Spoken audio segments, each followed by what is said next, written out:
अस्सलाम वालेकुम students, welcome to IV online. My name is Hamiz Bilal. मैं आपका यूके टैक्स 23-24 का टीचर हूँ। मैं यहाँ पे यूके टैक्स क्यों बोल रहा हूँ, मैंने आपको ऑलरेडी इंट्रोडक्शन क्लास में बताया है यूके टैक्स क्या है। देखिए, जब आप ACCA का पेपर टैक्स अटेम्प्ट करने जाते हो जिसका कोड है TX, उसके आगे बहुत सारी कंट्रीज़ के टैक्स लिखे हुए होंगे। Let suppose USA tax, Pakistani tax, Indian tax और इंटरनेशनल टैक्स, हांगकांग टैक्स भी होता है।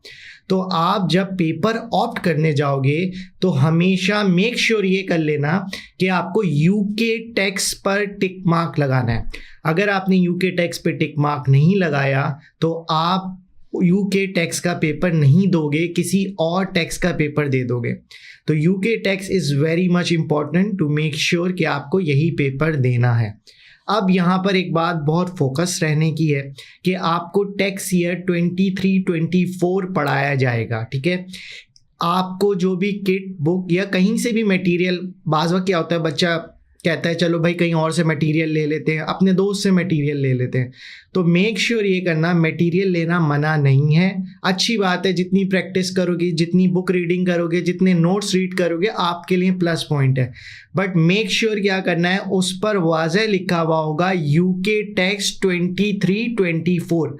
अगर उस पर कोई बैक डेटेड लिखा हुआ है, लेट्स सपोज 22, 23, 21, 20 लिखा हुआ है, तो वो आपके लिए बिल्कुल बेकार होगी किट। उसमें तमाम रूल्स चेंज होंगे क्योंकि हर टैक्स ईयर में नए रूल्स इंट्रोड्यूस होते हैं, नए बैंड्स इंट्रोड्यूस होते हैं, कुछ चेंजेस होती हैं, कुछ अनचेंज्ड होते हैं। तो मेक श्योर ये करना है कि हमें लेटेस्ट अपडेटेड चीज़ें चाहिए होंगी। मैं तो हूँ ही आपके साथ, आपको गाइड करने के लिए, और ये मेरा इंस्टीट्यूट आईवी ऑनलाइन जो है ये आपके लिए 24 आवर्स अवेलेबल रहेगा। चलें हम स्टार्ट करते हैं। चैप्टर तो नहीं है, ये कुछ बेसिक बातें हैं जो कि हमें स्टार्ट करने से पहले पता होनी चाहिए।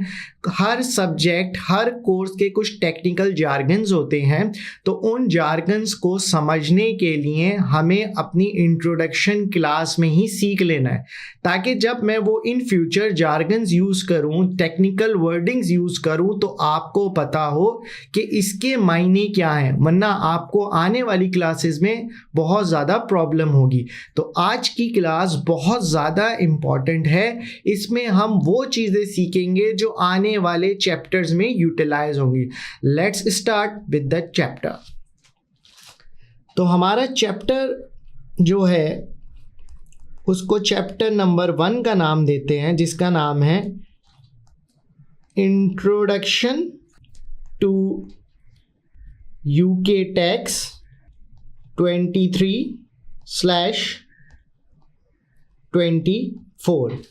ठीक है। अच्छा, अब आपको मेक श्योर क्या करना है कि आपका जो टैक्स ईयर स्टार्ट होता है, इसको टैक्स ईयर भी कहते हैं और इसको फिस्कल ईयर भी कहते हैं। मैं फिस्कल ईयर का वर्ड कभी भी यूज़ नहीं करूँगा, मैं टैक्स ईयर का वर्ड यूज़ करूँगा, ठीक है। क्योंकि यूके में फिस्कल ईयर कोई भी नहीं बोलता, टैक्स ईयर ही बोला जाता है, ठीक है। तो आपका टैक्स ईयर स्टार्ट होता है 6 अप्रैल 2023 और एंड होता है 5 अप्रैल 2024। तो आपने मेक श्योर क्या करना है कि आपका जो टैक्स ईयर है वो बस ये है, ये आपकी दुनिया है। दुनिया मतलब क्या, आपको इसी डेट के अंदर रहना है, इस डेट से बाहर नहीं जा सकते आप। आपको इससे पहले क्या हुआ, आपका इसका कोई कंसर्न ही नहीं है। इसके बाद क्या चेंजेस आएगी, आपका वो मैटर ही नहीं है। आपका मैटर सिर्फ इस डेट के अंदर है।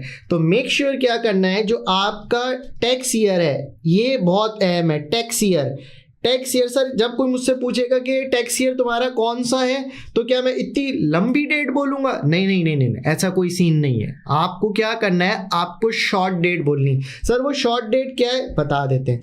आपसे कोई भी पूछे कि मेरा टैक्स ईयर क्या है, तो आप बोलना टैक्स ईयर 23 24 ये मेरा टैक्स ईयर है, ठीक है, शॉर्ट फॉर्म में। पूरी डेट्स नहीं बताना, उसको पता है कि अगर आपने 23 24 बता दिया तो उसको डेट्स ऑलरेडी पता होंगी।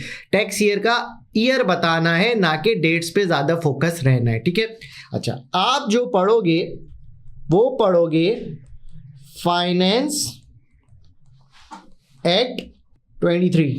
सर ये फाइनेंस एक्ट क्या चीज़ है? सर ये फाइनेंस एक्ट क्या चीज़ होती है?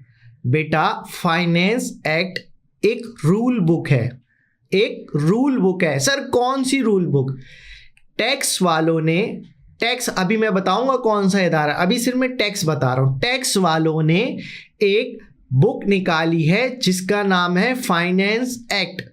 तकरीबन वो बुक 5890 पेजेस पर मुश्तमिल है। कितने पेजेस पर है? 5890 पेजेस पर कंसिस्ट करती है, इतनी लॉन्ग है बुक।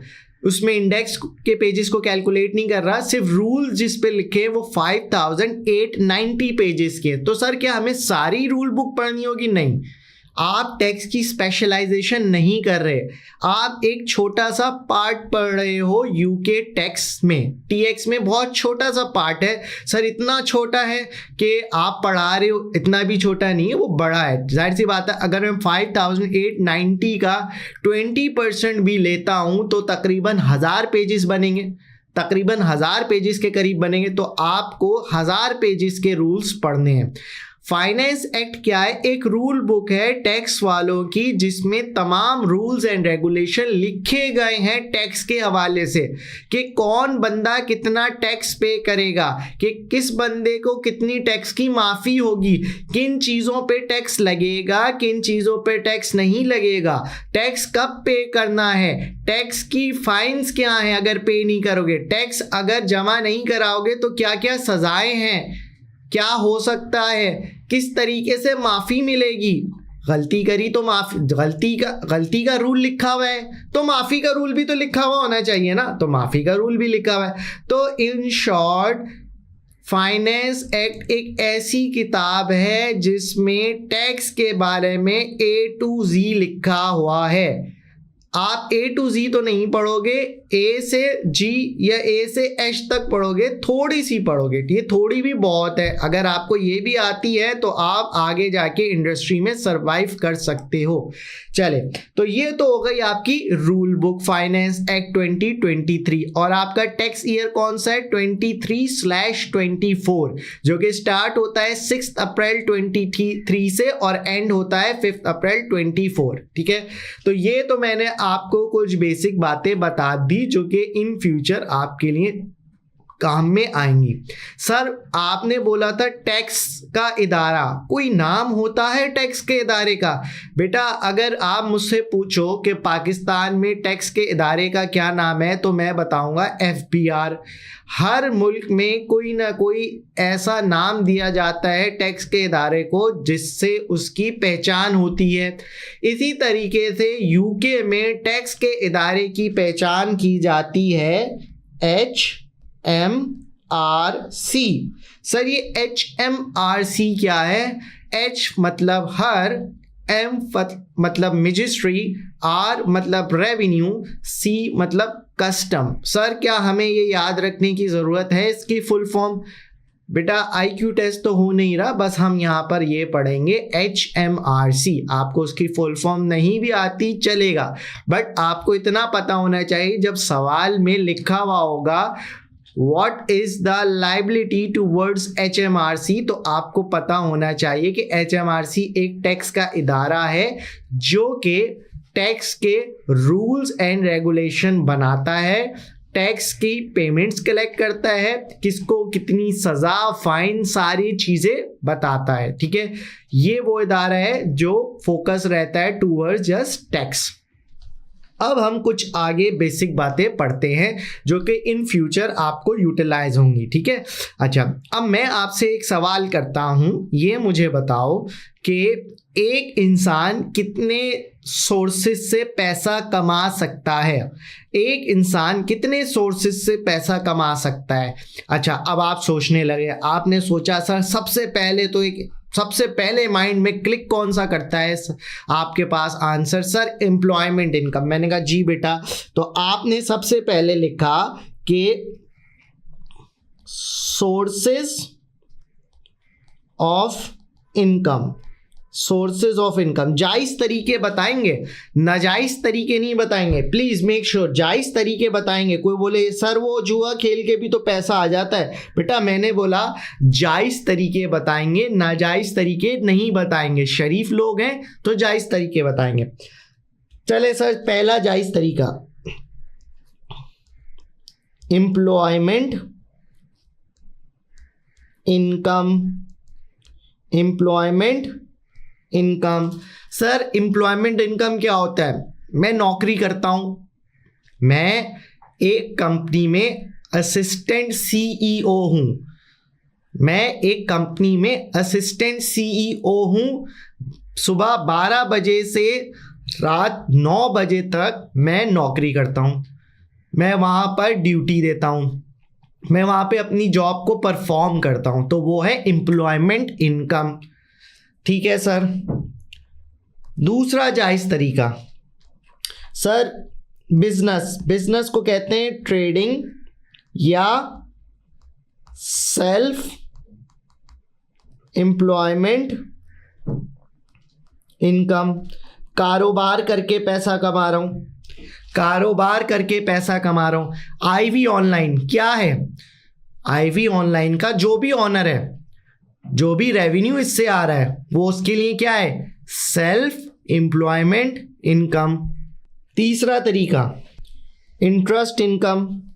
सर ये इंटरेस्ट इनकम क्या है? लेट्स सपोज मेरे पास कुछ सेविंग्स हैं, सेविंग्स में कहीं भी रख सकता हूं, कहीं भी इन्वेस्ट कर सकता हूं। उस इन्वेस्टमेंट से मुझे क्या मिलेगा? इंटरेस्ट मिलेगा, सूद मिलेगा। ठीक है, जो भी पैसा सेविंग से आएगा उसको मैं इंटरेस्ट इनकम करूंगा। तो 3 तरीके अभी तक हमने ओवरव्यू करे हैं, एम्प्लॉयमेंट इनकम, ट्रेडिंग इनकम या सेल्फ एम्प्लॉयमेंट इनकम। ठीक है, और इंटरेस्ट इनकम। चौथा जायज तरीका क्या होता है? लेट्स सपोज मेरा एक घर है, खाली पड़ा हुआ था, मैंने कहा यार चलो आजकल महंगाई बहुत हो गई है, कुछ पैसे वैसे आ जाएंगे, तो मैंने उसको रेंट पर चढ़ा दिया। तो मुझे वहां से क्या मिलेगा? उसको मैं कहता हूं प्रॉपर्टी इनकम, प्रॉपर्टी इनकम। ठीक है बेटा, 4 तरीके हो चुके हैं। 5वां तरीका, लेट सपोज मैंने किसी कंपनी के शेयर्स खरीद लिए, तो मुझे शेयर्स पर जो इनकम मिलती है उसको मैं क्या कहता हूं? Dividend income. उसको मैं क्या कहता हूं? Dividend income. ठीक है बेटा, ये रेगुलर इनकम्स हैं, ये रेगुलर इनकम्स हैं। नंबर 1 एम्प्लॉयमेंट इनकम, नौकरी करके पैसा कमाया। नंबर 2 सेल्फ एम्प्लॉयमेंट इनकम, कारोबार करके पैसा कमाया। नंबर 3 प्रॉपर्टी इनकम, प्रॉपर्टी को रेंट पर देके पैसा कमाया। Number 4 interest income, sir saving के पैसों से इंटरेस्ट आया, वो पैसा कमाया। Number 5 dividend income, sir company के शेयर्स खरीद लिए, वहां से प्रॉफिट आया। राइट, तो वो आपकी ये रेगुलर इनकम है। डिविडेंड भी मोर और लेस आपको ईयरली मिलता है, ईयरली मिलता है, बट कॉन्टिन्यूसली ईयरली मिलता है ना। ऐसा तो नहीं है 1 साल मिल गया 2 साल नहीं मिला, कभी हवाई रोजी नहीं है। मेरी बात समझो, हवाई रोजी नहीं है। आपको कुछ बच्चे जो एफआर में पढ़ रहे होंगे वो बोलेंगे सर वो कम्युलेटिव डिविडेंड, बेटा मिलता तो है ना, जमा होकर तो मिल जाता है। लेट सपोज 1 साल का नहीं मिला, अगले साल 2 साल का मिल जाएगा कंबाइन करके, हाँ या ना। तो अभी तो मैं तुम्हें ये 5 इनकम बता रहा हूं, और भी इनकम है जैसे कैपिटल गेन वगैरह, वो मैं आपको बाद में सिखाऊंगा। अभी हमें इस पे फोकस रहना है। देखो यूके टैक्स 2 पार्ट्स में डिवाइडेड है, एक इंडिविजुअल की हम लोग कैलकुलेशन सीखेंगे, एक कंपनी की हम कैलकुलेशन सीखेंगे। इंडिविजुअल जो है वो बड़ा पोर्शन है, और जो कैलकुलेशन है कंपनी की वो थोड़ा सा छोटा पोर्शन है। आपको मैंने ऑलरेडी इंट्रोडक्शन क्लास में सब बता दिया है कि कौन से सेक्शन से कौन सा सवाल आता है, कितने मार्क्स के कौन से सेक्शंस हैं, और कितने वेटेज रखते हैं कौन से चैप्टर, और कौन से चैप्टर इंपॉर्टेंट है। अगेन इंपॉर्टेंट कहा है, ये नहीं कहा ये इंपॉर्टेंट है ये पढ़ लेना और बेटा ये वाले छोड़ देना, ऐसा मैं नहीं कहता, प्लीज प्लीज ऐसा मैं नहीं कहूँगा। सारे इंपॉर्टेंट है, मगर एक होता है ना कि यार ये तो है ही है, ये तो फर्ज है, ये तो 4 फर्ज नमाजें हैं या 5 फर्ज नमाजें हैं, ये 4 रकात नमाजें फर्ज हैं, ये तो फर्ज हैं ही हैं। ये नहीं है कि आपको सुन्नत छोड़ना है या नफल छोड़ना है, सही है, वो भी पढ़नी है, मगर पहला क्या है, पहले फर्ज तो कर लो जो बहुत अहम है। ये नहीं कर लेना उल्टा कि पहले नफिल कर लो फिर सुन्नत, नहीं, पहले फर्ज, फिर उसके बाद जो लीस्ट इंपॉर्टेंट है हम उनकी तरफ भी चलेंगे। ठीक है, चले अब कुछ और बेसिक बातें, अब आएगा आपको मज़ा। ठीक है, अब हम ज़रा समझते हैं चीज़ों को। देखो बेटा, हेड्स ऑफ इनकम है यहाँ पर, हेड्स ऑफ इनकम, ये 5 इनकम है ना, इनके कोई ना कोई हेड्स होंगे, इनके कोई ना कोई कैटेगरी होंगी, ये कहीं ना कहीं लिखे जाएंगे, ऐसे नहीं होगा। तो वो कैटेगरीज अब हम डिफाइन करते हैं।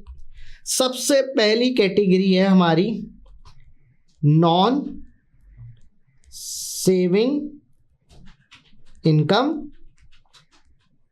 दूसरी कैटेगरी है हमारी सेविंग इनकम, तीसरी कैटेगरी है हमारी डिविडेंड इनकम। अच्छा, कुछ लोग डिविडेंड भी कह देते हैं, कुछ इस वाली कैटेगरी को अदर इनकम भी कह देते हैं। ठीक है, आपकी मर्जी है, डिविडेंड इनकम कह दो, अदर इनकम कैटेगरी बना दो, मुझे कोई मसला नहीं है। ठीक है, मगर सीक्वेंस रिमेन्स द सेम, पहले नॉन सेविंग, फिर सेविंग, फिर डिविडेंड। अच्छा, कुछ लोग एंड में टोटल का कॉलम भी बना लेते हैं या पहले टोटल का कॉलम बना लेते हैं, मुझे उससे कोई इतराज़ नहीं। लेट सपोज मैं यहाँ टोटल का कॉलम बना लेता हूँ, बस खुश, टोटल का कॉलम यहाँ बना लिया, ये कॉलम्स बन रहे हैं बेसिकली। ठीक है, कॉलम्स बन रहे हैं। ठीक है बेटा, ये आपके कॉलम्स सारे बन गए। ठीक है, अच्छा सर ये हेड हो गए। अब यहाँ पर आपको डिसाइड करना है कौन सा सोर्स ऑफ इनकम किस हेड में जाएगा। ठीक है ना, लावारिस कोई नहीं है, सबके कोई ना कोई विरसा ज़रूर मौजूद है। तो सबसे पहले हमारे पास कौन सी इनकम थी, employment income. Sorry for the writing, क्योंकि मेरे पास स्पेस थोड़ा छोटा है, मगर आपको पता है एम्प्लॉयमेंट इनकम लिखी है। टोटल में तो तुम लिखोगे ही लिखोगे, और एम्प्लॉयमेंट इनकम जो है वो नॉन सेविंग का पार्ट है। किसका पार्ट है, नॉन सेविंग का पार्ट है। एम्प्लॉयमेंट इनकम किसका पार्ट है बेटा, नॉन सेविंग का पार्ट है। दूसरी हमारे पास कौन सी थी बेटा, सेल्फ एम्प्लॉयमेंट। तो टोटल में तो लिखोगे और ये भी नॉन सेविंग का पार्ट है। ठीक है, तीसरा प्रॉपर्टी इनकम, टोटल में तो लिखोगे ये भी नॉन सेविंग का पार्ट है। तो सर सभी नॉन सेविंग के पार्ट है। हाँ भाई, ये सब नॉन सेविंग के पार्ट है, क्योंकि ये सेविंग के पैसों से नहीं कमाए जाते। समझो, लॉजिक समझना है क्यों आ रहे हैं। ठीक है, यह मैं आपको किताबी बातें भी बताऊंगा और प्रैक्टिकल लाइफ में क्या चल रहा है वो भी बताऊंगा। तो दोनों चीज़ें पता होनी चाहिए, ये ना हो कि जब प्रैक्टिकल लाइफ में बोलो है ये क्या पढ़ा दिया था, ये तो होता ही नहीं है। क्योंकि अक्सर ऐसे ही होता है, मेरे साथ भी ऐसा ही हुआ। मैं यूके टैक्स पढ़ाता हूँ, मैंने 12 साल पढ़ाया, मैं प्रैक्टिकल लाइफ में गया, मैंने कहा ये तो क्या हो गया है, ऐसा तो कुछ है ही नहीं। तो किताब में बातें जो बताई जाती हैं वो एक हद तक बताई जाती हैं, उसके आगे भी एक दुनिया है, वो भी सिखाऊंगा ना। तो आईवी ऑनलाइन का मकसद क्या है, पढ़ाने के साथ साथ आपको प्रोफेशनली ग्रूम भी करना है। तो ये बहुत अहम है। पेपर तो कोई भी पास करा देगा, असल दुनिया क्या है, पेपर पास करने के बाद उस दुनिया में आपको फॉरएवर रहना है। एसीसीए पेपर तो फॉरएवर नहीं रहेगा ना, मतलब आप आज नहीं तो कल आप पास कर जाओगे, कोई इशू नहीं है। मगर इस पेपर के बाद एक ऐसी दुनिया है जो कि फॉरएवर है, जब तक जिंदा हो। तो किसके लिए तैयार होना बेहतर है, पेपर के बाद वाली के लिए या पेपर वाली के लिए? दोनों के लिए ज़रूरी है, बट मोस्ट इंपॉर्टेंट हम आपको आगे वाली चीज़ों के लिए भी ग्रूम करवाएंगे।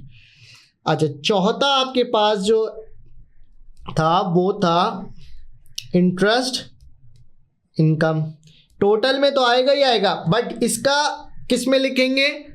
सेविंग इनकम में लिखेंगे। क्यों? क्योंकि मैं बार बार बोला कि इंटरेस्ट इनकम सेविंग के पैसों से आती है। इंटरेस्ट इनकम कहाँ से आएगी? सूद कहाँ से आता है? इंटरेस्ट कहाँ से आता है? सर बैंक में पैसा सेव था, वहां से कुछ प्रॉफिट मिल रहा है, तो सही है ना, लॉजिकल बात है। लास्ट डिविडेंड, टोटल में तो आएगा ही आएगा, और फिर आपके इस कॉलम में आएगा डिविडेंड इनकम। ठीक है, तो अब आपसे अगर कोई पूछे कि आपका बेसिकली आपका क्या चल रहा है, that's a format of individual taxable income. ठीक है बेटा, तो ये आपका एक फॉर्मेट है। अभी ये फॉर्मेट कंप्लीट नहीं हुआ है, अभी ये और आगे चलेगा। तो पहले तो मेक श्योर ये करना है कि आपको ये पता हो कि सोर्सेस ऑफ इनकम एक इंडिविजुअल के कितने हैं। एम्प्लॉयमेंट इनकम नॉन सेविंग का पार्ट, ट्रेडिंग इनकम या self employment income non saving का part, property income non saving का पार्ट, इंटरेस्ट इनकम सेविंग का पार्ट, डिविडेंड इनकम के हेड में जाएगा या अदर इनकम के हेड में जाएगा। टोटल में तो आप सारे जो आपके सोर्सेज हैं वो लिखोगे। ये क्यों बना रहा हूँ, ना भी बनाओ, I don't have any issue, examiner को कोई इशू नहीं होगा, बट टोटल का बना लेना एक अच्छा होता है, क्रॉस चेक हो जाता है आपकी कैलकुलेशन। ठीक है, सही है। यहाँ तक आई होप आपको सब चीज़ें समझ आ गई होंगी। आई होप आपको एक एक चीज़ क्लियर हो रही होगी। अगर आपको कोई चीज़ समझ नहीं आए, we are always available for you guys 24 hours on WhatsApp. IV के व्हाट्सअप पर आप मैसेज करेंगे, मैं आपसे डायरेक्टली लिंक में आके आपको आंसर दूंगा। तो अभी तक हम लोग फॉर्मेट का कुछ हिस्सा पढ़ चुके हैं, जिसमें हमने ये देखा कि employment income, interest income, property income, trading income और डिविडेंड इनकम किस पोर्शन में जाएगी। ठीक है, अब जब आप इन सबको ऐड कर लेंगे तो उसको नाम देंगे टोटल इनकम का। ठीक है बेटा। अच्छा, इसमें से कुछ चीज़ें लेस होती हैं, मैं आपको बता देता हूं, जिसका नाम है क्वालिफाइंग इंटरेस्ट। अभी इस पर मैं कोई बात नहीं करूंगा कि व्हाट इज क्वालिफाइंग इंटरेस्ट, बस थोड़ी सी हिंट दे देता हूं कि क्वालिफाइंग इंटरेस्ट होता क्या है।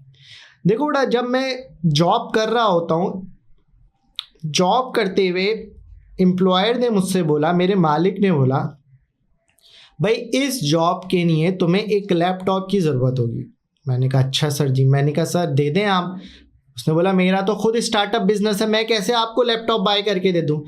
मैंने कहा तो सर क्या करूं। उसने कहा एक काम करो, लोन ले लो। मैंने कहा किससे? कह रहे किसी से भी ले लो, मुझसे मत लेना, बस मैं तो खुद स्टार्टअप पे हूँ ना, अभी तो बताया, मुझसे नहीं लेना पैसे। मैंने कहा सर नौकरी तो चाहिए, सैलरी तो दे दोगे ना? कह रहा हाँ सैलरी तो दूंगा, तुम टेंशन क्यों ले रहे हो। मैंने कहा ठीक है सर, मैं बैंक से लोन ले लेता हूँ। मैं गया, बैंक से लोन लिया और मैंने उस लोन के पैसों से लैपटॉप ले लिया।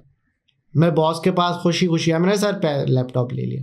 बॉस ने बोला ठीक है मुबारक हो। मैं काम किया, लैपटॉप बैग में डाला और लेके जाने लगा। बॉस ने बोला क्या हुआ? मैंने कहा सर वो मेरा लैपटॉप है, लेके जाऊँ ना? कह रहे हैं भाई मैंने कहा था कि लैपटॉप खरीदना है जो कि ऑफिस के काम के लिए यूज़ होगा, पर्सनल काम के लिए थोड़ी लेने को बोला है, इसमें फिर मेरा क्या फ़ायदा। मैंने कहा अच्छा सर। अब boss is always right, customer is always right.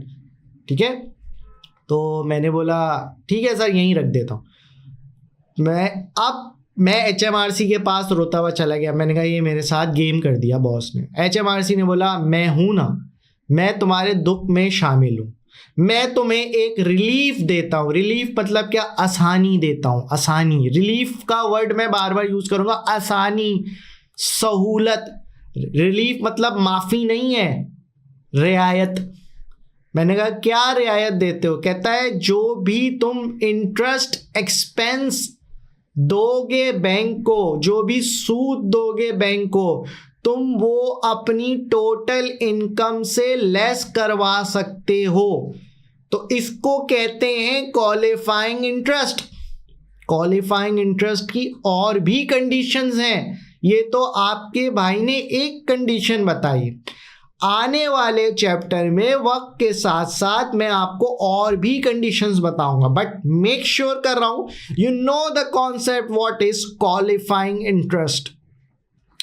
वो सूद जो कि क्वालिफाई करता है आपके फॉर्मेट से लेस होना, आपने करा दिया लेस। टोटल में हर चीज लिखोगे, मगर ये लेस किस में से होगा, आपके पास यहां से लेस होगा। रेयरली होता है कि आपके पास क्वालिफाइंग इंटरेस्ट है, वैसे नहीं आता, बट आ भी सकता है। तो मैं तो आपको 100% पढ़ाऊंगा, ठीक है। आप जब किट के सवाल भी करोगे तो एक आध 100 में से एक सवाल में आया होगा, ठीक है, वरना नहीं आएगा, ठीक है। अच्छा, उसके बाद आप लेस करवाते हो, ये वाली बात बहुत अहम है, पर्सनल अलाउंस। ये बहुत गौर से सुनना है बेटा, personal allowance. Sir personal allowance क्या है? अब मेरी बात गौर से सुनना है, ये आपके हर सवाल में आना है, ठीक है, ये आपके हर सवाल में आना है। पर्सनल अलाउंस एक ऐसी लिमिट है, अगर आपकी टोटल इनकम उससे कम है तो आपको कोई टैक्स नहीं पे करना। अगर आपकी टोटल इनकम उस लिमिट से ज़्यादा है तो एक्स्ट्रा अमाउंट पर आपको टैक्स पे करना है। सर वो लिमिट क्या है? For the tax year 23-24 the limit is 12,570 pound. 12,570 pound.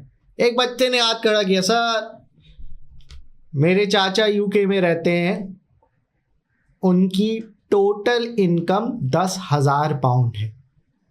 मैंने कहा ठीक है सर, वो टैक्स पे करेंगे क्या? नहीं करेंगे बेटा। क्यों नहीं करेंगे सर? क्योंकि उनकी total income less then 12,570 pound. समझ आई? एक और बच्चे ने आ गया, सर जी बेटा, सर मेरे ताया यूके में रहते हैं, सर उनकी 13,000 टोटल इनकम है, क्या वो टैक्स पे करेंगे? जी बेटा टैक्स पे करेंगे। कितना?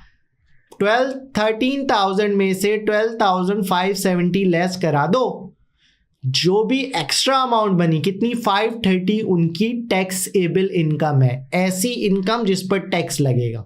ठीक है बेटा, तो टोटल में तो आप लिखते ही लिखते हो, फिर आप नेक्स्ट कॉलम में ले लेते हो। ठीक है। अच्छा, अब सर क्या ये इसी कॉलम में से लेस होगी, नॉन सेविंग में से? बेटा लेट सपोज नॉन सेविंग 5,000 है, तो मैं यहाँ से 5,000 लेस करवा दूंगा। एग्जाम्पल ले रहे हैं, एग्जाम्पल है बेटा, एग्जाम्पल है, please focus. Sir let suppose 5,000 है मेरी नॉन सेविंग, और ये मेरी 2,000 है, और ये मेरी 1,500 है। ठीक है, तो सर ये कैसे 12,500 कैसे डिस्ट्रीब्यूट करेंगे? बेटा बहुत आसान है डिस्ट्रीब्यूट करना। यहाँ से पूरा 5,000 लेस हो गया, अभी भी आपके पास 12,570 में से कुछ अमाउंट बची हुई जी, आपने कैरी फॉरवर्ड कर दी। अभी भी 7,000 आपने यूज़ कर लिया, अभी भी कुछ अमाउंट बची हुई तो आपने यहाँ यूज़ कर लिया। सर रिमेनिंग अमाउंट क्या होगी? वेस्ट। रिमेनिंग अमाउंट क्या होगी? वेस्ट। बस मैक्सिमम यूटिलाइज कर लिया। मतलब इन शॉर्ट, अगर पहले कॉलम में ही मैक्सिमम यूटिलाइज हो रही कर लो। सर पहले कॉलम में यूटिलाइज मैक्सिमम नहीं हो रही, अगले वाले कॉलम में कर लो। सर उसमें भी मैक्सिमम यूटिलाइज नहीं हो रही, अगले वाले में कर लो। सर उसके बाद भी कुछ बच गया तो वो वेस्ट है, तो फिर वो वेस्ट हो गया, रिमेनिंग इज वेस्ट। तो आई होप आपको पर्सनल अलाउंस का कॉन्सेप्ट समझ आया होगा। पर्सनल अलाउंस के बारे में और भी बहुत सारी बातें हैं, हम वो with the passage of time complete करेंगे, with the passage of time complete कर लेंगे। तो फाइनली जब आप पर्सनल अलाउंस लेस करा देते हो तो तुम्हारे पास आ जाती है एक फिगर, उस फिगर को तुम नाम देते हो टैक्सेबल इनकम। सर ये क्या भला है टैक्सेबल इनकम? यही भला तो पढ़ानी थी। क्या बोला था? फॉर्मेट ऑफ टैक्सेबल इनकम, यही भला तो पढ़ानी थी। ये वो इनकम है बच्चों ये वो इनकम है जिस पर टैक्स लगेगा, जिस पर टैक्स लगेगा। तो ये वो इनकम है जो हमें कैलकुलेट करनी थी और टैक्स लगेगा। तो एग्जाम में क्या रिक्वायरमेंट आ सकती, calculate the taxable income of mister A. Sir इतना आसान बेटा, ये जो ऊपर कहानी है ना, employment income, self employment income, property income, तो इंटरेस्ट इनकम, तो डिविडेंड इनकम, ये पूरे पूरे चैप्टर्स हैं आपके, ये पूरे पूरे चैप्टर्स हैं।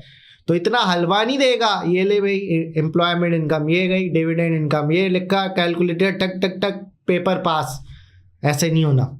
तो तुम्हें पहले सवाल में, अच्छा ज़रूरी भी नहीं है सारी इनकम्स गिवन हो, सारे सोर्स ऑफ इनकम तुम्हें कैलकुलेट, लेट सपोज एक बंदा है जो 3 सोर्सेज से पैसा कमा रहा है, एम्प्लॉयमेंट से, डिविडेंड से और प्रॉपर्टी से। तो तुम्हें पहले तीनों सोर्सेज को कैलकुलेट करना है। सब सोर्सेज के अपने रूल्स हैं जो कि तुम कैलकुलेट करोगे, फॉर्मेट में डालोगे, पर्सनल अलाउंस लेस करोगे और टैक्सेबल इनकम कैलकुलेट करोगे।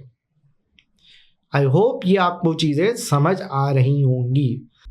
स्टूडेंट्स, हमने फॉर्मेट पढ़ लिया, अब हम अगेन बेसिक बातें जो आने वाले वक्तों में हमेशा यूज होंगी।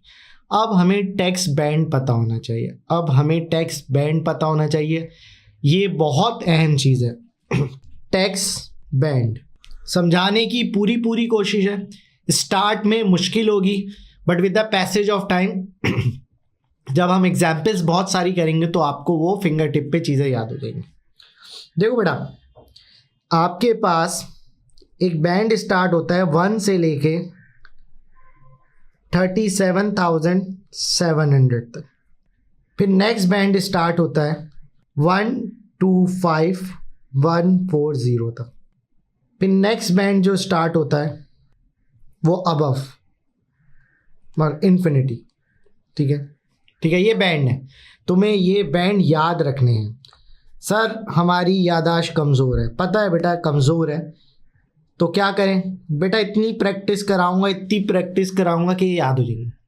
सर फिर भी याद नहीं होंगे, पेपर में गिवन होंगे, तो सर याद करने का क्या फ़ायदा, बार बार पेपर थोड़ी पलट पलट के देखते रहोगे कहाँ है, सही है, टाइम वेस्ट होगा ना। पेपर में गिवन है ये बैंड, तुम्हें टेंशन लेने की ज़रूरत नहीं है, मगर प्रैक्टिस इतनी है सर, टेंशन ही नहीं है, पेपर पलटेंगे नहीं, जहन से लिखेंगे। ठीक है, अब गौर से सुनना है। यहाँ पे तुम्हें बहुत गौर से सुनना है। तुम्हारे हेड है, शॉर्ट में लिखूंगा नॉन सेविंग, सेविंग, डिविडेंड। ठीक है बेटा, अब गौर से सुनना, सीक्वेंस कॉलम्स की यही रहती है, non saving, saving, dividend change नहीं होती। सर मेरा दिल चाह रहा था मैं डिविडेंड लिख दूं पहले, बेटा आपके दिल से थोड़ी HMRC चलता है, उसने जो रूल्स बना दिए ना वही फॉलो करना है, हमें सिर्फ रूल्स देखना है। ठीक है, चलो, जो इनकम, जो टैक्सेबल इनकम, गौर से सुनना, जो टैक्सेबल इनकम नॉन सेविंग की अगर इस बैंड में आ रही है तो वो 20% पर टैक्स होगी। ठीक है, 20% पर टैक्स होगी, सही है। सेविंग इनकम भी 20% पर टैक्स होगी। डिविडेंड इनकम जो होगी वो 8.75% पर टैक्स होगी। बैंड को देखना है सर, अगर आपकी नॉन सेविंग इनकम 1 से लेके 37,700 तक है, टैक्सेबल इनकम की बात कर रहा हूँ, तो 20% टैक्स लगेगा, सेविंग पर भी 20% टैक्स लगेगा, डिविडेंड पर 8.75% टैक्स लगेगा। ठीक है बेटा, अगर आपकी टैक्सेबल 37,700 से ज़्यादा है बट 1,25,140 से कम है, तो आपकी नॉन सेविंग पर 40% टैक्स लगेगा, सेविंग पर भी 40% टैक्स लगेगा और डिविडेंड पर 33.75% टैक्स लगेगा। ठीक है बेटा, तो अगर आपकी इनकम 37,700 से ज़्यादा है बट कम है 1,25,140 से, तो आपका सेविंग पर और नॉन सेविंग पर 40%, डिविडेंड पर 33.75%। अगर आपकी इनकम 1,25,140 से ज़्यादा है, taxable income, again taxable income, तो नॉन सेविंग पर 45% लगेगा, सेविंग पर भी 45% लगेगा, यहाँ पर लगेगा 39.35 39.35%। तो याद रखने की क्या बात है, ये दोनों जो हैं ये आपके सेम है, ये थोड़ा सा डिविडेंड वाला डिफरेंट है। ठीक है बेटा, क्लियर हो गई बात। अच्छा, अभी एग्जाम्पल कराएंगे ना तो आपको समझ आएगा। अभी आपको सिर्फ मैं ऊपर से चीज़ों को दिखा रहा हूँ। ठीक है बेटा। अच्छा, अगर किसी बंदे की टैक्सेबल इनकम 1 से लेके 37,700 तक है तो वो कहलाता है बेसिक रेट टैक्स पेयर। वो क्या कहलाता है? Basic rate tax payer. अगर किसी बंदे की इनकम 37,700 से ज़्यादा है बट 1,25,140 से कम है तो वो कहलाता है हायर रेट टैक्स पेयर। ठीक है बेटा। अगर किसी बंदे की टैक्सेबल इनकम 1,25,140 से भी ज़्यादा है तो वो कहलाता है additional rate tax payer. Additional rate tax payer. Sir ये क्यों बता रहे हैं? ये बातें सारी यूटिलाइज होंगी। जार्गन्स बता रहा हूँ ना, जार्गन्स। जब मैं तुम्हें इन फ्यूचर बोलूँगा भाई ये बेसिक रेट टैक्स पेयर है, दिमाग में क्या घंटी बजती है कि सर इसकी टैक्सेबल इनकम 37,700 से कम है। ये बेटा हायर रेट टैक्स पेयर है, सर इसकी टैक्सेबल इनकम 37,700 से ज़्यादा है बट 1,25,140 से कम है। बेटा ये एडिशनल रेट टैक्स पेयर है, बिल गेट्स चल रहा है तो इसकी 1,25,140 से ज़्यादा टैक्सेबल इनकम है। ठीक है बेटा। आई होप आपको ये बैंड की परसेंटेजेस यूटिलाइज करनी आ रही होंगी। आपको पता चल रहा होगा कि बेसिक रेट टैक्स पेयर कौन सा है, हायर रेट टैक्स पेयर कौन सा है और एडिशनल रेट टैक्स पेयर कौन सा है। ठीक है, चले आगे चलते हैं। छोटी छोटी मुन्नी सी एग्जाम्पल्स करते हैं। ठीक है, छोटी छोटी मुन्नी एग्जाम्पल। ठीक है, चले एग्जाम्पल नंबर 1।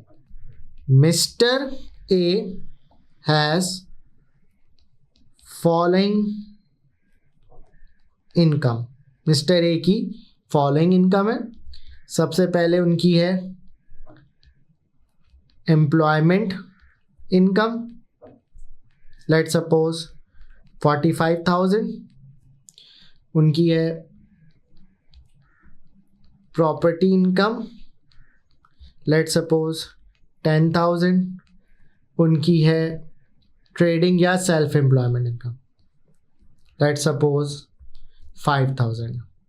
रिक्वायरमेंट में कहता है calculate taxable income and tax liability. ठीक है बेटा।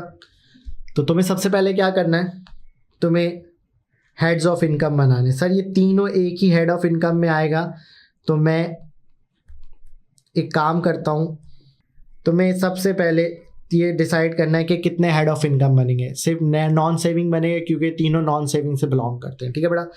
और एक कॉलम तुम अपनी खुशी के लिए टोटल का बना लेना। कुछ नहीं करना, सवाल को कॉपी पेस्ट करो। एम्प्लॉयमेंट इनकम 45,000, टोटल में तो सारे आएंगे ना 45,000। दूसरा क्या है आपका प्रॉपर्टी इनकम, बेटा 10,000, नॉन सेविंग में 10,000। बेटा तीसरा क्या है आपका ट्रेडिंग इनकम, बेटा 5,000। बेटा नॉन सेविंग का पार्ट है 5,000। ठीक है बेटा। अभी मैंने कुछ रॉकेट साइंस वाला काम किए ही नहीं, सब नॉर्मल काम करें। सही है बेटा। क्वालिफाइंग इंटरेस्ट कोई नहीं है तो आपको क्या करना है, टोटल इनकम निकालनी। टोटल इनकम, तो टोटल इनकम कितनी हो गई 60,000 हो गई बेटा। ठीक है बेटा। उसके बाद लाजमी और फ़र्ज़ क्या है, पर्सनल अलाउंस लेस कराना। पर्सनल अलाउंस लेस करवाना। तो पर्सनल अलाउंस कितना है बेटा, आपको मैंने उसकी लिमिट बताई थी, आपको ये याद रखनी 12,570, 12,570। ठीक है बेटा। आपके पास फाइनली क्या आ जाती है, टैक्सेबल इनकम, आपके पास बेटा फाइनली क्या आ जाती है, taxable income. Let's calculate our taxable income.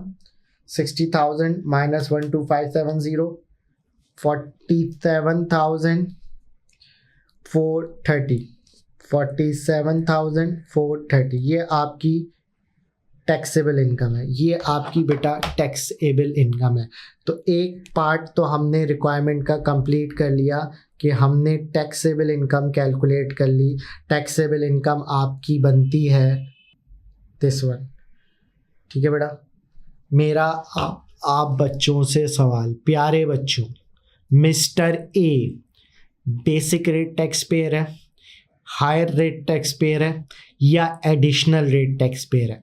Sir इसकी टैक्सेबल इनकम 37,700 से ज़्यादा है, मगर 1,25,140 से कम है, तो ये आपका हायर रेट टैक्स पेयर बना।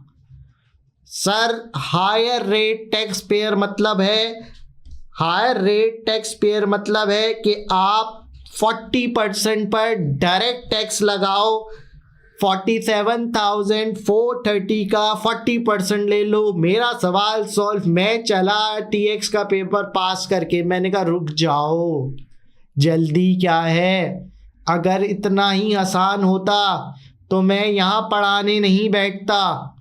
थोड़ा सा तो ट्विस्ट होगा, थोड़ी तो गुगली होगी, थोड़ा तो दूसरे तरीके से सवाल को सॉल्व किया जाएगा। तुम्हारे दिमाग के लिहाज से जो तुम सोच रहे हो वो मैं ऑलरेडी सोच चुका हूँ। तुम्हारी सोच गलत है, उस सोच को सही करता हूँ। अब गौर से सुनना है, अब गौर से सुनना है प्यारे बच्चों। सबसे पहला बैंड यूज होगा, पहला बैंड है 37,700 तक। तो जो भी नॉन सेविंग का हिस्सा, नॉन सेविंग का हिस्सा, अभी नॉन सेविंग कितनी है 47,430, 47,430 में से सबसे पहले मैं मैक्सिमम पहले बैंड में कितना यूटिलाइज कर सकता हूँ 37,700। इस पर मैं लगाऊंगा 20% क्योंकि नॉन सेविंग का पार्ट है, क्योंकि नॉन सेविंग का पार्ट है इसलिए मैंने 20% लगाए। तो ये आ गया 7,540।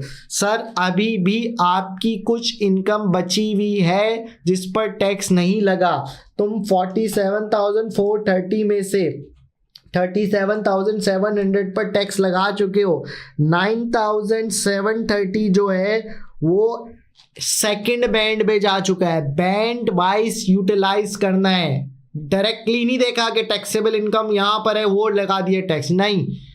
बैंड पहले मैक्सिमम अमाउंट पहले बैंड में कितनी यूटिलाइज हो रही, पूरा यूटिलाइज हो गया। दूसरे में कुछ अमाउंट गई तो हमने वहां लगाया 40%, तो बनता है 3892 ऐड करा प्लस 7540 11432 क्रॉस चेक करते हैं। आओ बेटा क्रॉस चेक करते हैं। 37,700 प्लस 9730 47430।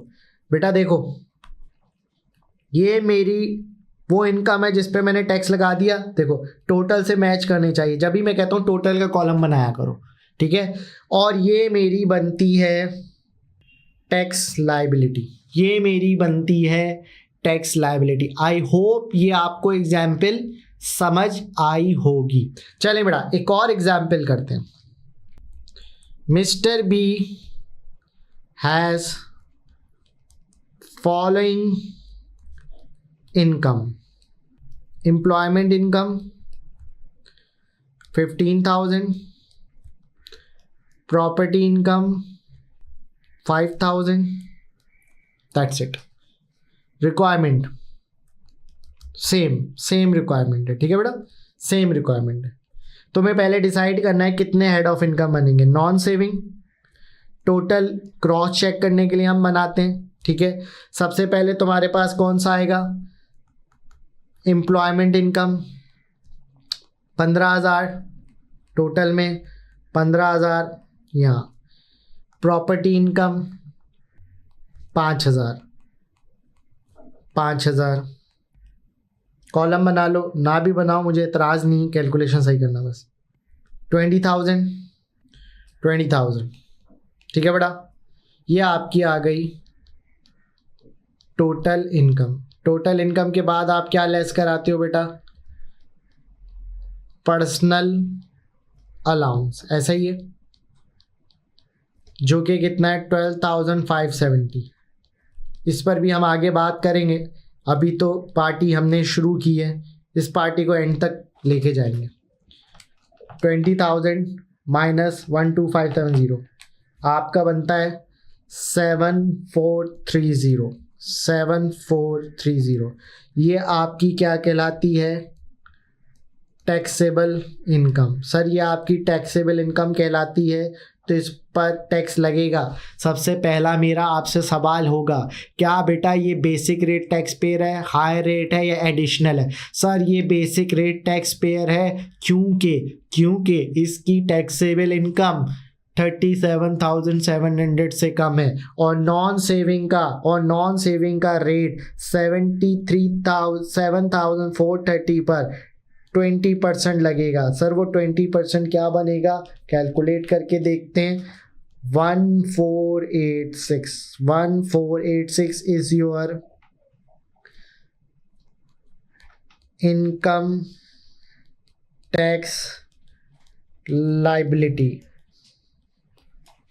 बेटा समझ आई? बेटा आई होप आपको ये चीज़ें समझ आ रही हैं। अभी तक हमने सिर्फ एक ही हेड में चीज़ों को देखा है, नॉन सेविंग। हम स्लोली हेड एग्जाम्पल्स में हेड को ऐड ऑन करते चले जाएंगे, ठीक है बेटा। चले बेटा, एग्जाम्पल 1 और 2 बहुत अच्छे से समझ आ गई, आसान थी, बेसिक थी। थोड़ा सा अब डिफ़िकल्टी लेवल को इंक्रीज करते हैं, ठीक है बेटा। लेट सपोज अब तुम्हारे पास गेम इस तरीके का कुछ है कि Mister C has following income. Mister C की फॉलोइंग इनकम है। अगेन सबसे पहले एम्प्लॉयमेंट इनकम है, जो कि लेट सपोज 15,000। प्रॉपर्टी इनकम है लेट सपोज 7,000। इंटरेस्ट इनकम है लेट सपोज 5,000। अच्छा, प्रॉपर्टी को थोड़ा बढ़ा देते हैं, 17,000 कर लेते हैं हमें, क्योंकि वेरिएशन सीखनी है। Requirement same, taxable income and tax liability, ठीक है बेटा। चलो स्टार्ट करते हैं। डिसाइड करो कितने हेड ऑफ इनकम बनेंगे। सर 2, एक तो अपनी खुशी से बना रहे हो आप टोटल, एक बनेगा नॉन सेविंग, एक बनेगा सेविंग, ऐसा ही है। शॉर्ट फॉर्म लिख रहा हूँ, पेपर में शॉर्ट फॉर्म मत लिख कर आ जाना, वरना आपको शॉर्ट नोटिस मिल जाएगा। सही है, शॉर्ट फॉर्म मत लिखना, ठीक है बेटा। अच्छा, सबसे पहला आपके पास आती है एम्प्लॉयमेंट इनकम, जो कि कितनी है बेटा 15,000। टोटल में तो सब लिखोगे आप, यहाँ भी आपने लिखी 15,000। फिर आपने लिखा, आपके पास एक है प्रॉपर्टी इनकम, जो कि कितनी है 17,000, ठीक है बेटा। 17,000 नॉन सेविंग में आपने लिखी, ठीक है बेटा। फिर आपके पास आती है इंटरेस्ट इनकम। बेटा इंटरेस्ट इनकम का पूरा एक चैप्टर है, मैं थोड़ी थोड़ी चीज़ें समझाता जा रहा हूँ, ये बेसिकली आप चैप्टर्स कवर कर रहे हो, ठीक है। वो आपके पास आता है 5,000, ठीक है बेटा। आपने और कोई सोर्स नहीं है तो आपने बंद किया दरवाज़ा और आपने लिखा टोटल इनकम। यहाँ पे भी 5,000 लिखना है हमें, ठीक है। तो आपके पास 15 + 7 + 5 37,000 आ गई, 37,000, ठीक है बेटा। यहाँ पर 15 + 17 आपके पास आ गई 32,000, ठीक है बेटा। यहाँ पर आपकी 5,000, ठीक, ये टोटल इनकम आ गई। सही है सर। फिर हम क्या करते हैं बेटा, फिर आपको एक फर्स्ट चीज़ लेस करानी है, पर्सनल अलाउंस। शॉर्ट फॉर्म लिख रहा हूँ बेटा, 12,570 लेस कराओगे 12,570 लेस यहाँ से कराओगे। अगर यहाँ पूरी यूटिलाइज नहीं होती तो मैं कैरी फॉरवर्ड करता नेक्स्ट कॉलम में। ठीक है बेटा, आपने लेस कराया, आपके पास आ गई टैक्सेबल इनकम, आपके पास आ गई टैक्सेबल इनकम। 37,700 में से लेस करा, 37,000 में से लेस कराया, पर्सनल अलाउंस आपके पास आ गया 24,430। ठीक है बेटा, इसी तरीके से 32,000 में से लेस कराया, ये 19,430 और यहाँ पर आ गया 5,000। और आपने अपनी टैक्सेबल इनकम भी कैलकुलेट कर ली, मतलब रिक्वायरमेंट का एक पार्ट कंप्लीट हो चुका है, रिक्वायरमेंट का एक पार्ट टोटली कंप्लीट हो चुका है। ठीक है बेटा, अच्छा अब हम इस पर टैक्स लगाएंगे बेटा, अब हम इस पर टैक्स लगाएंगे। देखो बेटा, गौर से सुनिए, गौर से, टोटल के कॉलम को यूज़ नहीं करना, टोटल के कॉलम को हाइड कर लो। ठीक है, टोटल के कॉलम को हाइड कर दो, सही है। अब मेरी बात यहाँ पे गौर से सुनना है, गौर से सुनो। पहले तो ये मुझे बताओ कि तुम बेसिक रेट टैक्स पेयर हो, तुम हायर रेट टैक्स पेयर हो, या तुम एडिशनल रेट टैक्स पेयर हो। क्योंकि सर मेरी total income taxable total income less then 37,700 है, तो मैं बेसिक रेट टैक्स पेयर हूँ, तो मैं बेसिक रेट टैक्स पेयर हूँ।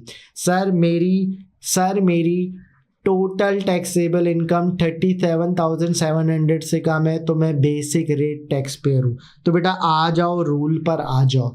अगर तुम बेसिक रेट टैक्स पेयर हो, अगर तुम बेसिक रेट टैक्स पेयर हो, तो सेविंग का पहला 1,000 पाउंड, सेविंग का पहला 1,000 पाउंड 0% पर टैक्स लगेगा, 0% पर टैक्स होगा। सर नहीं आ रहा समझ, मार्कर देखो, चलता हुआ मार्कर, तो तुम्हें समझ आएगा।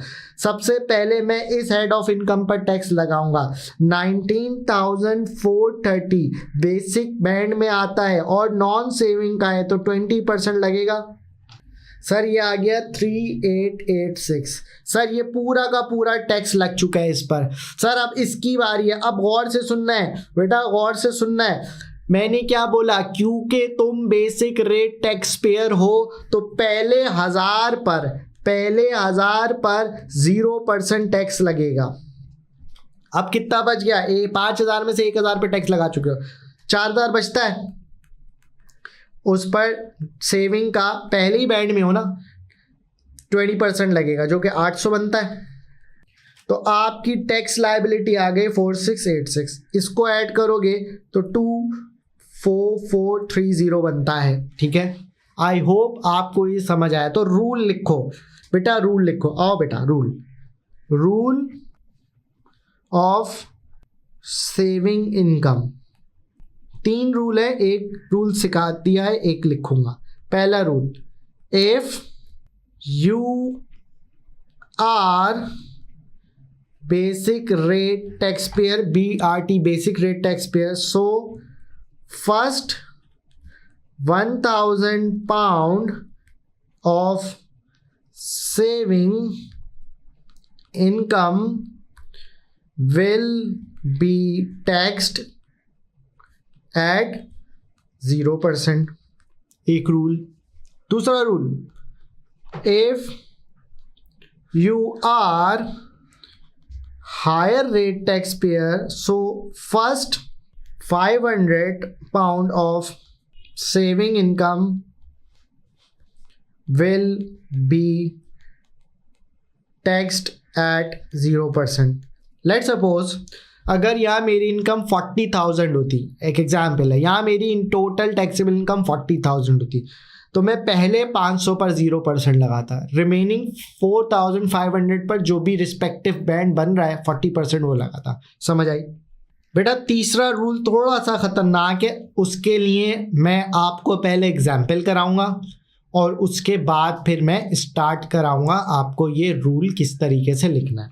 तो आई होप 500 वाली एग्जाम्पल की नीड नहीं है, हम इसको चेंज कर सकते हैं। लेट सपोज एग्जाम्पल ले लेते हैं, 500 के लिए भी एग्जाम्पल लिखते हैं ना, चलो तुम लोगों के लिए भी खुशी कर लेते हैं। जैसा आप बोलो सर, एक 500 वाले रूल की भी एग्जाम्पल करा लें। मिस्टर डी, चले बेटा एक और एग्जाम्पल करते हैं जिसमें मैं आपको सिखाऊंगा कि 500 वाला जो रूल था, मतलब रूल नंबर सेकंड, ये कैसे यूज़ होगा। हमने रूल नंबर फर्स्ट तो यूज़ करना सीख लिया, ठीक है। चलते हैं आगे। तो mister D has following income, employment income, interest income और प्रॉपर्टी इनकम। तो सबसे पहले तो तुम्हें डिसाइड ये करना है कि तुम्हें कितने हेड ऑफ इनकम बनाने, टोटल, नॉन सेविंग और सेविंग। तो आपने सबसे पहले लिखा एम्प्लॉयमेंट इनकम 20,000 टोटल में, नॉन सेविंग का पार्ट है। फिर आपने लिखा प्रॉपर्टी इनकम कितना है 40,000, नॉन सेविंग का पार्ट है। फिर आपने लिखा इंटरेस्ट इनकम कितना है बेटा 8,000, वो भी किसका है, सेविंग का पार्ट बनता है, ठीक है बेटा। अब आप कैलकुलेट करोगे टोटल इनकम। तो टोटल इनकम मेरी बनती है 68,000, राइट, 68,000। यहाँ पर कितनी 60,000 और यहाँ पे कितनी 8,000। अब प्यारे बच्चों आपको पता है कि सबसे पहले पर्सनल अलाउंस लेस होता है जो कि 12,570 है, जो कि कितना है 12,570। चल 68,000 माइनस 12,570 बनता है आपका 55430। 60,000 माइनस 12,570 जो कि बनता है 47430 और ये तो 8,000 बनता है, ठीक है।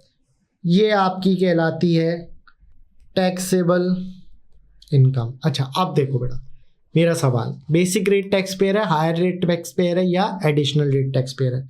तुमने बोला सर जी क्योंकि आपकी total taxable income less than 125 but more than 37,000 है, तो आप क्या बने, आप बने higher rate tax payer, higher rate tax payer. तो sir higher rate tax payer का सेविंग का रूल था पहले 500 पर 0% लगेगा, ठीक है बेटा।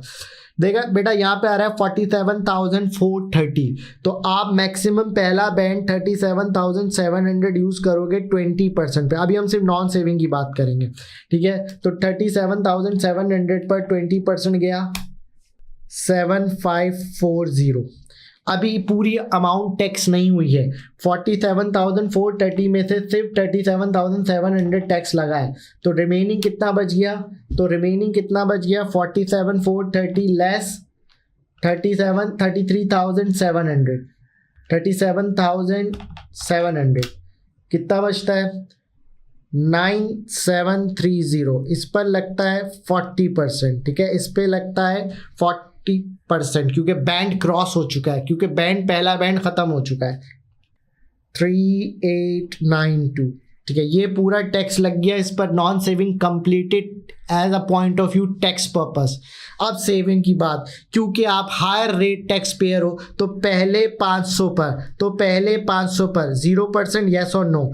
अब कितना रह गया 7,500, क्योंकि अब आप अभी भी 40% के बैंड पे हो, ठीक है। दोबारा शुरू नहीं करना क्योंकि आप अभी आगे आपका बेसिक बैंड तो ऑलरेडी खत्म हो चुका है ना, 40% पर 3,000। तो आपका फाइनल आंसर आ जाएगा, सबको एडअप करो, 14,432। क्रॉस चेक कि आपकी सारी इनकम पर टैक्स लग चुका है, टैक्सेबल इनकम की कंप्लीट हो रही है या नहीं हो रही है। यस 55,430। आई होप ये वाली एग्जाम्पल आपको बेटर अंदाज में समझ आई होगी। स्टूडेंट्स अब थोड़ा सा हम मुश्किल की तरफ चलते हैं, ठीक है, थोड़ा सा मुश्किल। देखो ग्रेजुएटली हम लोग आसान से मुश्किल की तरफ जाएंगे, ठीक है। अच्छा ये एग्जाम्पल ज़रा बहुत फोकस रह के समझना है। Let suppose Mister G has following income, ठीक है बेटा, गौर से सुनना है। लेट सपोज तुम्हारे पास एम्प्लॉयमेंट इनकम है, एग्जाम्पल, हाँ, लेट सपोज 13,000, राइट। आपकी इंटरेस्ट इनकम जो है वो लेट सपोज 12,000 है, ठीक है।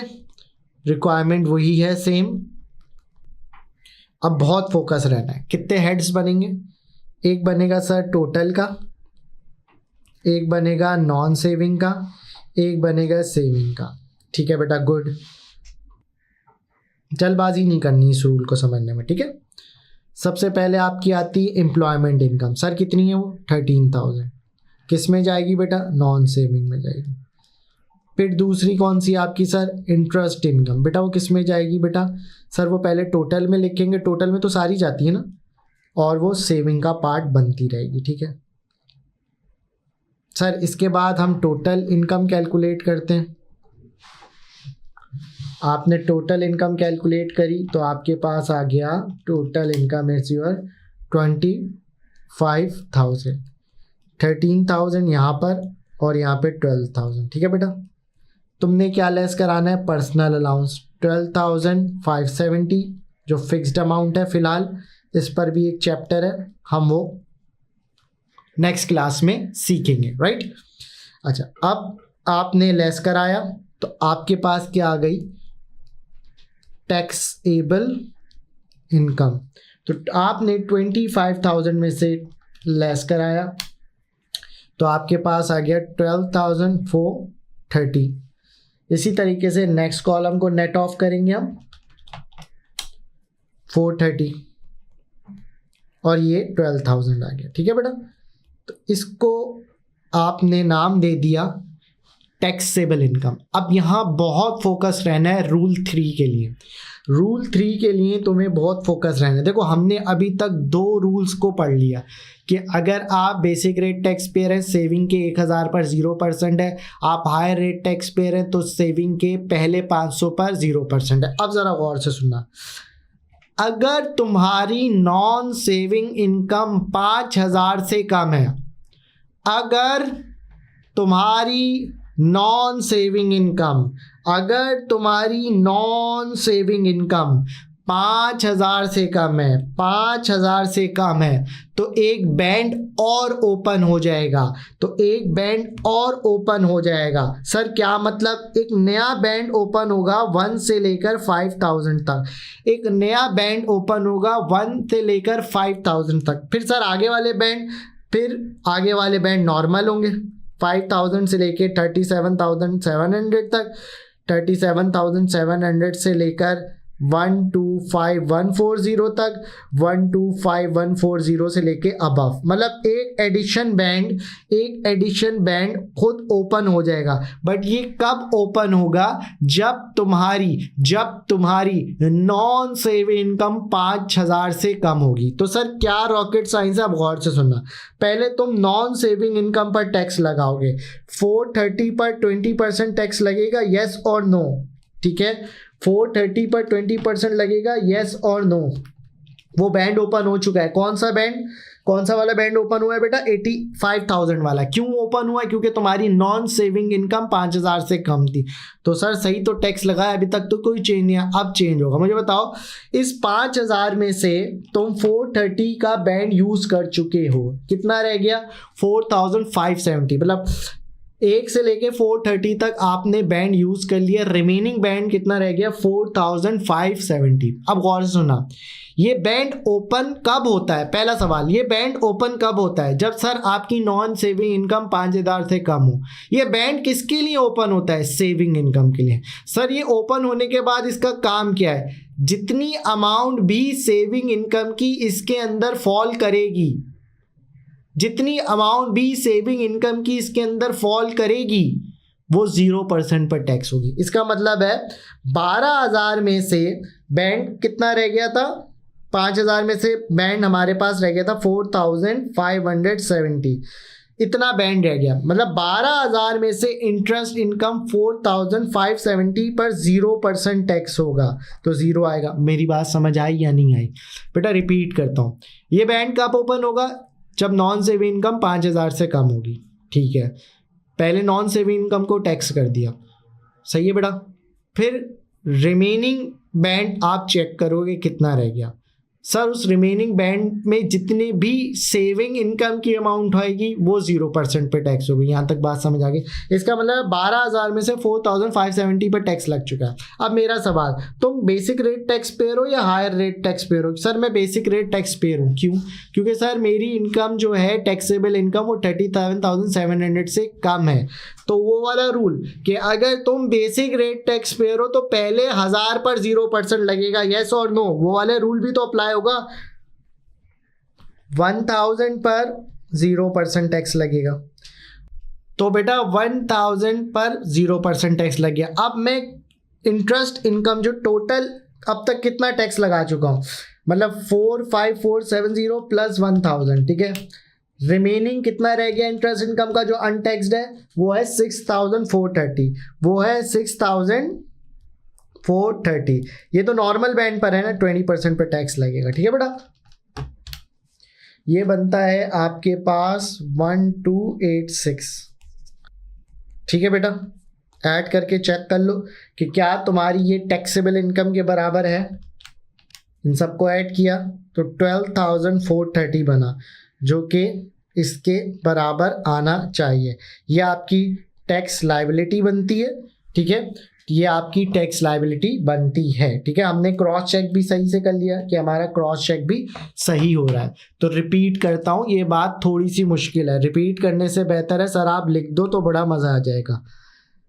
When 5,000 बैंड is opened, कब खुलता है 5,000 का band? When your non-saving income is less than 5,000। पहला सवाल का जवाब मिल गया तुम्हें, ठीक है। ये रहा सवाल, उसका जवाब ये रहा, ठीक है। दूसरी बात, इसी में दूसरी बात, this band is open for saving income, any amount of saving income falling in this band will be taxed at 0%.